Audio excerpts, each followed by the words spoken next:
Hey there, horror fans. Welcome back to Silent Screams, where we dive into the darkest corners of the human psyche. Tonight's tale is a chilling reminder that sometimes the most terrifying monsters wear a friendly face. So, dim the lights, grab your favorite blanket, and prepare to be haunted by a story that might make you think twice about your next date. Let's begin. I never thought I'd be the kind of person to ghost someone after a first date, but here I am, hiding in my own home, praying that the woman I had dinner with last night doesn't find me. God, I wish ghosting her was still an option. It all started innocently enough. Her name was Lily, and we matched on one of those dating apps everyone seems to be using these days.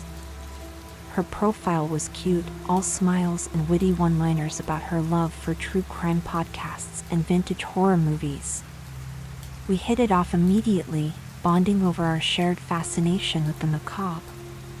After a week of playful banter and increasingly flirty messages, we decided to meet up for dinner at this cozy Italian place downtown.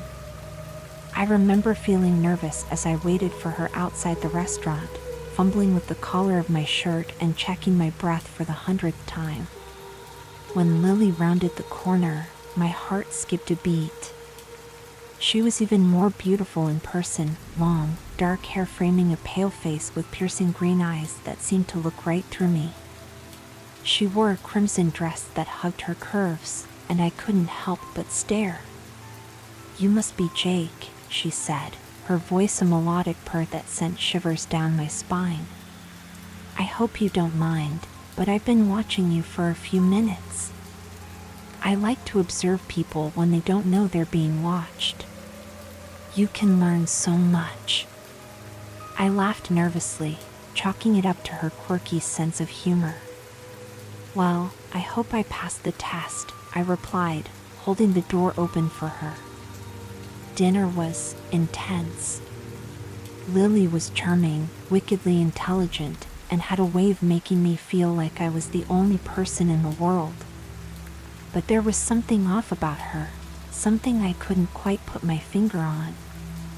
Her eyes never seemed to blink, and her smile never quite reached them. She asked probing questions about my life, my habits, my fears, all while barely touching her food. "You know, Jake," she said, leaning in close, "I have a confession to make. I didn't just happen to match with you. I've been watching you for weeks. I know your routine, where you live, work, everything. Don't look so shocked. Isn't that what dating is all about? Getting to know someone inside and out?" I laughed again, but this time it was forced. A cold sweat had broken out on the back of my neck. "That's, quite thorough of you, Lily. Maybe we should slow things down a bit." Her hand shot out, gripping my wrist with surprising strength. "Oh, Jake," she whispered, her eyes growing wide and dark. "We're just getting started." The rest of the meal passed in a blur. I made excuses about an early meeting, paid the bill, and practically ran out of the restaurant. As I power walked to my car, I could feel Lily's eyes boring into my back. I didn't look behind me, too afraid of what I might see. It wasn't until I was halfway home that I realized she was following me. A red sedan, 3 cars back, mirroring my every turn. My hands shook on the steering wheel as I tried to lose her, taking random side streets and doubling back on myself. But no matter what I did, that red car was always there, just at the edge of my vision.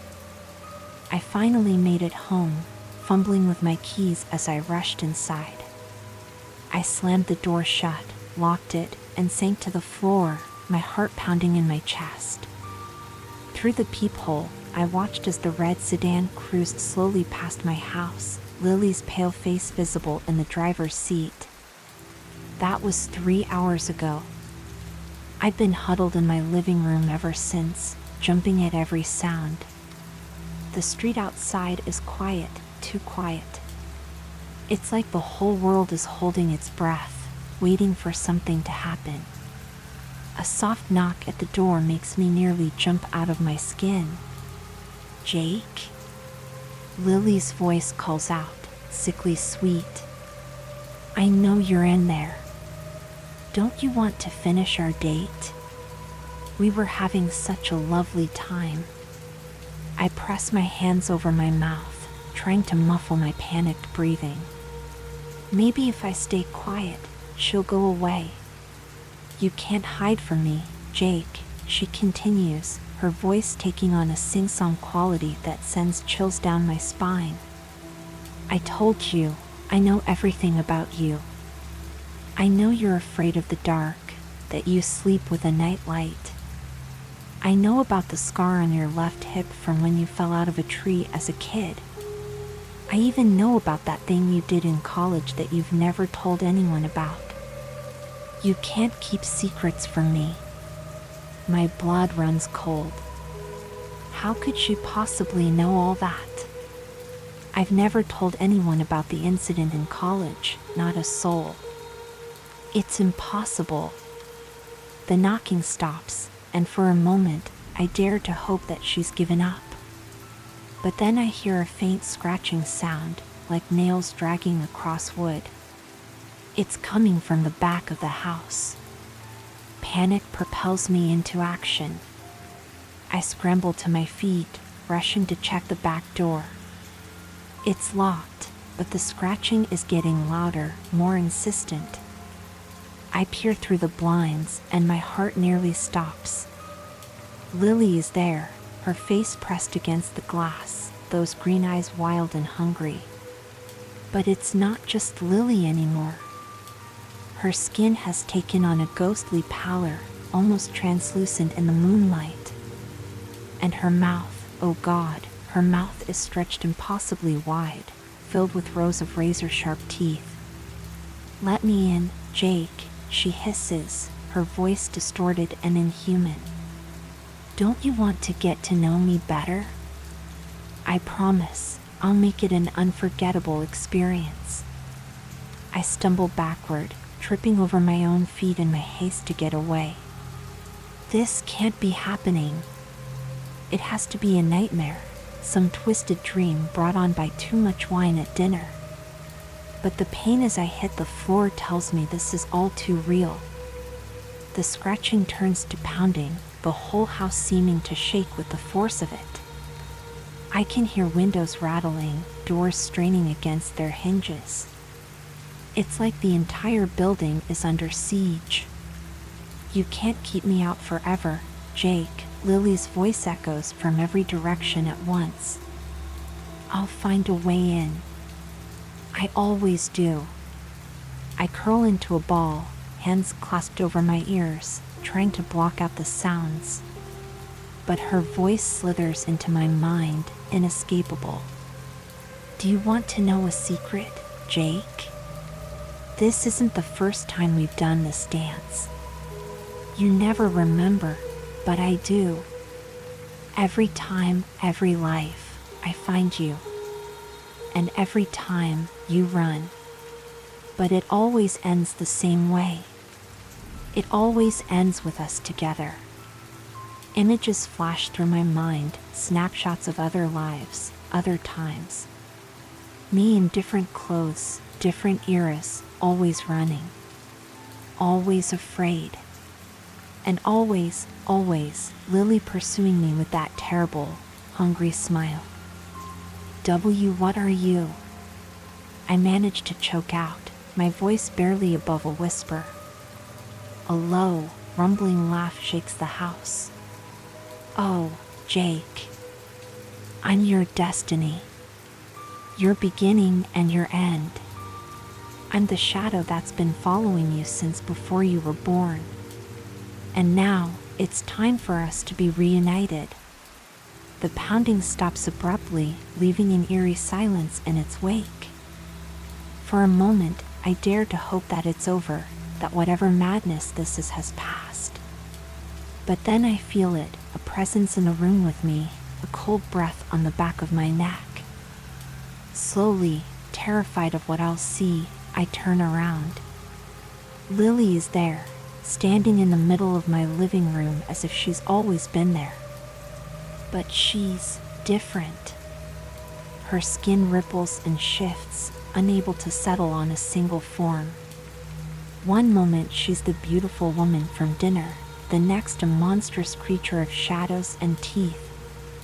"There you are, my love," she purrs, reaching out with elongated fingers.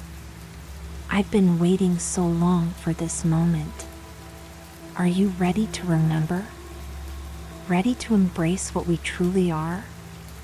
I want to run, to scream, to fight, but my body won't respond. I'm frozen in place as Lily glides towards me, her form flickering between human and something else entirely. "Don't be afraid," she whispers, her face inches from mine. "This is just the beginning of our eternity together." As her lips touch mine, the world around us begins to dissolve. Reality peels away like old wallpaper, revealing glimpses of other times, other places. I see flashes of ancient cities, of burning witches, of shadowy rituals in forgotten temples. And through it all, I see us, Lily and me, locked in this endless cycle of pursuit and evasion. My mind reels, unable to process the flood of memories and sensations. I feel myself slipping away, losing grip on who I am, who I was. Lily's essence begins to seep into me, merging us into something new, something terrifying and wonderful and eternal. The last thing I hear before consciousness fades entirely is Lily's voice, echoing through the ages, "Welcome home, my love." Our dance begins anew. And then, darkness. I don't know how long I was out, but when I came to, everything had changed. The world around me seemed off, like I was seeing it through a warped lens. Colors were too vivid, shadows too deep, and every sound echoed with an unnatural resonance. I found myself lying on the floor of my living room, but it wasn't my living room anymore. The walls breathed, pulsing with an otherworldly rhythm. Family photos that once hung there now showed grotesque, twisted versions of my loved ones, their faces contorted in silent screams. "Welcome back, my love," Lily's voice purred from everywhere and nowhere at once. "How do you like our new home?" I scrambled to my feet, my head spinning. What did you do to me? What is this place?" Lily materialized before me, her form still shifting and changing like smoke in the wind. "I didn't do anything to you, Jake. I simply helped you remember who you truly are. This," she gestured around us, "is the world as it really exists. The veil has been lifted from your eyes." As I looked around, I began to see beyond the walls of my house. Reality seemed to fracture, showing me glimpses of other places, other times. I saw bustling cities where towering structures of flesh and bone reached into crimson skies. I saw vast oceans teeming with creatures that defied description, their tentacles wrapped around the very fabric of existence. And everywhere, I saw us. Lily and me, locked in our eternal dance across the ages. "No," I whispered, shaking my head. "This isn't real. It can't be." Lily's laughter echoed through the shifting dimensions. "Oh, but it is, my darling. This is the truth you've been running from for eons. We are not bound by time or space or the laws of your fragile human reality. We are so much more." As she spoke, memories began to flood back, lifetimes upon lifetimes of experiences. I remembered being a pharaoh in ancient Egypt, with Lily as my divine consort. I saw myself as a Viking warrior, Lily the Valkyrie who claimed my soul in battle. We were star-crossed lovers in feudal Japan, a witch and her familiar in Salem, rivals in the French Revolution. But with each memory came a growing sense of horror. In every life, our union brought chaos and destruction. Empires fell, plagues spread, and the very fabric of reality trembled at our passing. Why? I asked, my voice breaking. Why do we do this?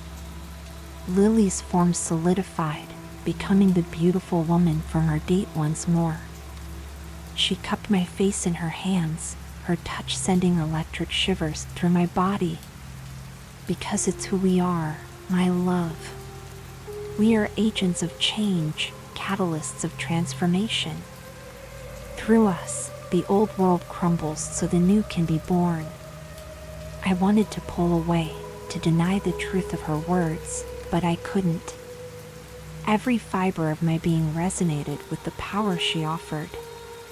I could feel it now, the vast, cosmic energy that flowed through us both. I don't want this power, I said, even as part of me thrilled at the sensation. I just want to be normal. Lily's eyes flashed with something between amusement and pity. Normal? Oh, Jake. We were never meant for normal. Come, let me show you the wonders that await us. She took my hand, and suddenly we were no longer in my house. We stood atop a skyscraper in a city I didn't recognize. Below us, millions of people went about their lives, oblivious to the two gods who watched from above. Look at them, Lily whispered in my ear. So fragile, so temporary. They live and die in the blink of an eye, never knowing the true nature of reality. We can reshape their world with a thought. We can be their saviors or their destroyers. To demonstrate, she waved her hand.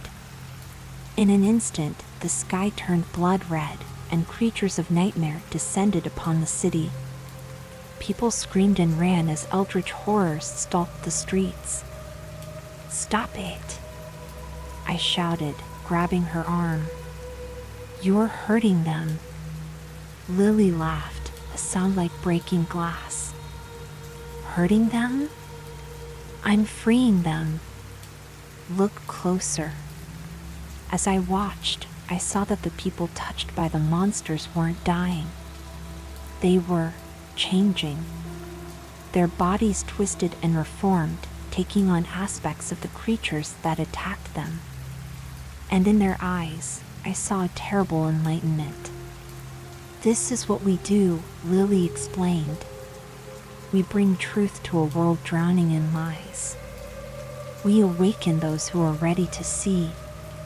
I shook my head, trying to clear it of the intoxicating power that threatened to overwhelm me. No, this is wrong. We can't just force this on people. Lily's expression hardened. You still cling to your human morality. Very well. If you won't embrace our destiny willingly, perhaps you need more persuasion. The world shifted again, and we were back in my house. But we weren't alone. My parents, my sister, my best friend, they were all there, bound and gagged in the center of the room. Their eyes were wide with terror as they looked at me, silently pleading for help. What are you doing? I demanded, my voice shaking. Let them go. Lily circled our captives, her fingers trailing along their trembling shoulders. These are the anchors that keep you tied to your human life. The relationships that make you weak. It's time to cut those ties, my love. Embrace who you truly are. She held out her hand, and a wicked-looking dagger materialized in it. Take it, she said. Prove your commitment to our destiny. Sacrifice these lingering attachments, and let us begin our reign anew. I stared at the dagger, my mind reeling. Part of me, a dark, primal part I'd never known existed, yearned to take it. To give in to the cosmic power that surged through my veins. But as I looked into the terrified eyes of my loved ones, I knew I couldn't do it. No, I said, my voice growing stronger. This isn't who I am. This isn't who we have to be. Lily's eyes flashed dangerously. You dare defy me? After everything I've shown you? I stood my ground, feeling a different kind of power growing within me. You showed me lifetimes of pain and destruction. But that's not all we are. In every life, every iteration, I chose to run from you. Not because I was afraid, but because some part of me knew this was wrong. As I spoke, I felt the world around us start to shift. The pulsing walls stilled, the warped photos began to right themselves. My family and friends faded away like mist. What are you doing? Lily hissed, her form beginning to lose cohesion. I took a step toward her, and she retreated. I'm remembering the whole truth. Not just the power, but the choice. In every life, I chose humanity. I chose love and connection over cosmic forces I don't understand. And I'm choosing it again. Lily's face contorted with rage. You can't escape your destiny. We are meant to be together. Maybe we are, I replied calmly. But not like this. Not as harbingers of chaos and destruction. If we're really as powerful as you say, then we have a responsibility to help, not hurt. As I spoke these words, I felt a surge of energy unlike anything I'd experienced before. It wasn't the heady, intoxicating power Lily had offered. This was something pure, a force that flowed through me and connected me to everything around me. Lily screamed, a sound that shattered windows and made the very air ripple. No, I won't let you ruin everything. She lunged at me, her body transforming into a writhing mass of tentacles and teeth. But as she reached for me, she hit an invisible barrier. The pure energy that filled me created a shield she couldn't penetrate. I'm sorry, Lily, I said, and I meant it. Despite everything, I could feel the connection between us, the love that had persisted across lifetimes. But this cycle ends now. I reached out, not with my hands, but with my mind, with the very essence of who I was. I touched the swirling chaos that was Lily and began to unravel it. Not to destroy, but to heal. Lily fought against me, her form twisting and changing as she tried to maintain her grip on the dark powers she'd embraced. But with each passing moment, more of her true self emerged. I saw flashes of the woman she'd been in countless lives, kind, brilliant, fierce in her passions, but gentle in her heart. Please, she whimpered, her voice sounding human for the first time since this nightmare began. Don't leave me alone. You're not alone, I assured her, continuing to channel the purifying energy. I'm right here. I've always been here. As I spoke those words, the last of Lily's monstrous form melted away. She collapsed into my arms, once again the beautiful woman I'd met on our date. But now I could see her clearly, not just her physical form, but the luminous soul within. The world around us had changed, too. My house was back to normal, every trace of the cosmic horror erased. But there was a lingering sense of something greater, a hint of the vast realities that existed beyond our perception. Lily looked up at me, her eyes clear and filled with a mix of wonder and remorse. What happens now? She asked softly. I smiled, feeling a sense of peace I'd never known before. Now, we start over. We use our gifts to help, not harm. We find a balance between the cosmic and the human. As I held Lily, I could feel the weight of our many lifetimes together. But for the first time, that weight didn't feel like a burden. It felt like a foundation, something we could build upon. It won't be easy, Lily warned, a hint of her old spark returning. The powers we've awakened, the truths we've seen, they can't be forgotten. I know, I replied. But we'll face it together. Not as gods or monsters, but as partners. Equals. As we stood there, I could sense the world reshaping itself around us. Not in the violent, chaotic way Lily had demonstrated before, but in subtle, healing ways. The cracks in reality that our conflict had opened began to seal themselves. The cosmic horrors retreated to their own dimensions. And in their place, I felt a new potential blooming, a chance for growth, for positive change on a scale I could barely comprehend.